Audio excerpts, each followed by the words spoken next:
আসসালামু আলাইকুম। এটাই হচ্ছে গারে সুর।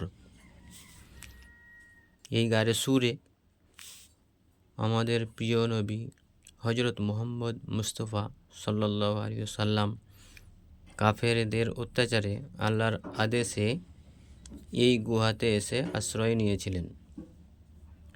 দেখুন, এই পাহাড়ে হাজি ভাইয়েরা অনেক কষ্ট করে এই গুহা দেখতে আসে। অনেক লং রাস্তা, 2 ঘন্টা বা 2.5 ঘন্টা এই পাহাড়ে কষ্ট করে চেপে এই গুহা দেখতে আসে হাজি ভাইয়েরা। দেখুন, আমাদের এটা সঙ্গী ভাই শামীম ভাই, মুরারই বাড়ি। আর এই দেখুন কলকাতা বাড়ি এই ভাইয়ের, মুরারই বাড়ি, কলকাতাতে প্রফেসর। তো যাই হোক, এটাই হচ্ছে গুহার মেন মুখ। আর অনেক হাজি ভাইরা বসে আছে। এই দেখুন আমার আব্বা দাঁড়িয়ে আছে।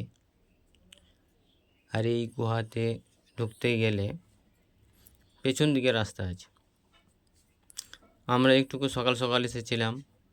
আর বলে রাখি, কেউ যদি এই পাহাড়ে উঠতে চান, এই গুহা দেখতে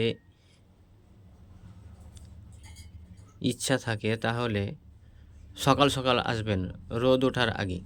আর দেখুন, এটা গারে সুরের সাইডে একটা দোকান আছে। এই দোকানে কিছু কিছু মাল পাওয়া যায়। আর এই দোকান মানে গারে সুরের পেছন দিকে একটা রাস্তা আছে, ঢোকার রাস্তা। ভিড়ের জন্য পেছন দিকে একটা রাস্তা আছে। একদিকে এই রাস্তাতে ঢুকে হাজি ভাইয়েরা 2 রাকাত নামাজ পড়ে। কেউ এই গুহাতে ঢুকে আল্লাহর কাছে দোয়া চায়। পেছন দিকে ঢোকার রাস্তা আছে। আর ওই দিক দিয়ে, সামনের দিক দিয়ে বার হওয়ার রাস্তা। এইটাতে ঢোকার জন্য হাজি ভাইয়েরা দেখুন লাইন দিয়ে বসে আছে। আমরা সকাল সকাল এসেছিলাম, ওই জন্য ভিড়ভাড়টা একটু কম আছে। তবে যারা আসবেন সকাল সকাল আসবেন, রোদ হবে না।